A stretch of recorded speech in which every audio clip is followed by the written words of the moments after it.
les Bleus ont souvent fait vibrer les Français, dans les bons moments comme dans les pires.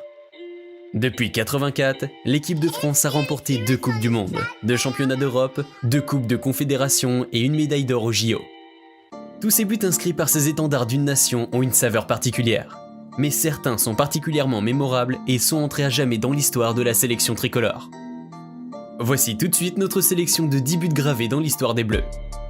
Numéro 10, le but de Payet face à la Roumanie en 2016. L'équipe de France était très attendue lors de l'Euro 2016 qui se disputait dans l'Hexagone. Lors du match d'ouverture du tournoi entre les Bleus et la Roumanie, il avait fallu attendre un éclair de génie de Dimitri Payet pour voir les hommes de Didier Deschamps s'imposer.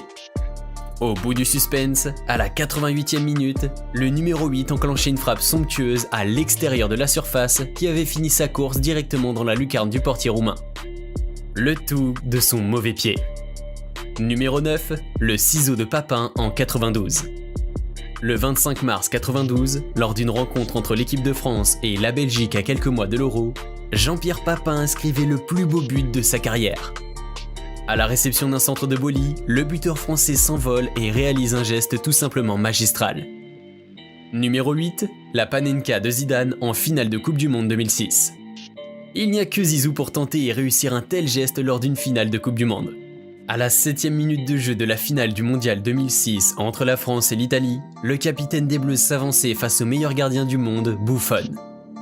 Le portier italien qui connaissait très bien le numéro 10 français s'attendait sans doute à ce que Zidane choisisse son côté fétiche dans cet exercice, à droite du gardien. Mais le meneur des Bleus avait autre chose en tête ce soir-là. Cette Panenka demeure historique, même si le titre avait été emporté par la suite par la Squadra Azzurra. Numéro 7, le but en or de Laurent Blanc face au Paraguay. Le 28 juin 1998, Laurent Blanc qualifiait la France pour les quarts de finale du mondial face au Paraguay. Durant toute la rencontre, les Français n'étaient pas parvenus à faire sauter le verrou de la très défensive équipe paraguayenne. Lors des prolongations, le défenseur français se glissait aux avant-postes pour créer le surnombre et inscrivait un but digne d'un numéro 9. Numéro 6, le penalty de Fernandez face au Brésil en 86. Demi-finale du mondial 86 au Mexique.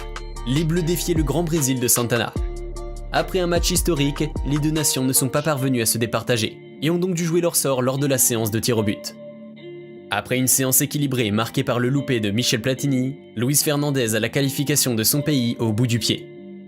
Encouragé par un « Vas-y mon petit bonhomme » de Thierry Roland, le numéro 9 des Bleus envoyait la France en demi-finale de la compétition. Numéro 5, le doublé improbable de Lilian Thuram face à la Croatie en 98. Ce jour-là, même le défenseur de l'équipe de France, Lilian Thuram, se demandait si c'était bien lui qui offrait la qualification pour la finale du mondial à la France. En 142 matchs sous le maillot français, il n'a marqué que 2 buts. Mais l'ancien tricolore avait bien choisi son soir pour inscrire ce doublé historique, qui a renversé la Croatie en demi-finale de la Coupe du Monde 98. Numéro 4, le coup franc de Platini contre l'Espagne en 84. Finale de l'Euro 84, 57e minute de jeu. Michel Platini, spécialiste des coups francs directs, se retrouve à 18 mètres du but espagnol.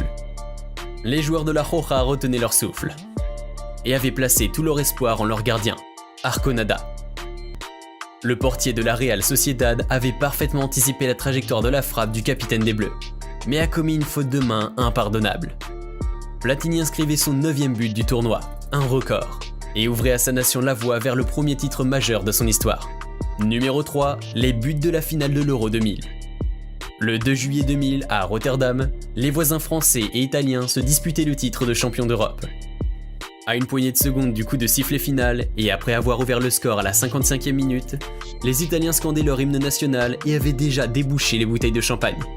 Mais les Bleus ont retourné cette finale, à l'image des buts de Sylvain Wilter dans les arrêts de jeu, et le but de David Trezeguet en prolongation. La France devenait, à cette occasion, championne d'Europe pour la 2e fois de son histoire. Numéro 2, la demi-volée de Benjamin Pavard en 2018. Quel Français n'a pas laissé éclater sa joie au moment où Benjamin Pavard a égalisé contre l'Argentine en 8e de finale de la Coupe du Monde de 2018 ? À la réception d'un centre de Lucas Hernandez au second poteau, le latéral droit français enclenche une demi-volée parfaite qui finit sa course dans la lucarne du portier argentin. Ce but a été désigné comme étant le plus beau but du mondial 2018 et symbolisera à jamais le 2e sacre en Coupe du Monde de l'équipe de France. Numéro 1, le doublé de Zidane face au Brésil en 98. La finale de la Coupe du Monde 1998 au Stade de France se résume aux 2 coups de casque d'un homme, Zinedine Zidane. Face à la Seleção, le numéro 10 de l'équipe France a réduit à néant les espoirs des Sud-Américains, pourtant grands favoris, et a ouvert la voie vers le premier titre mondial des Bleus de son histoire.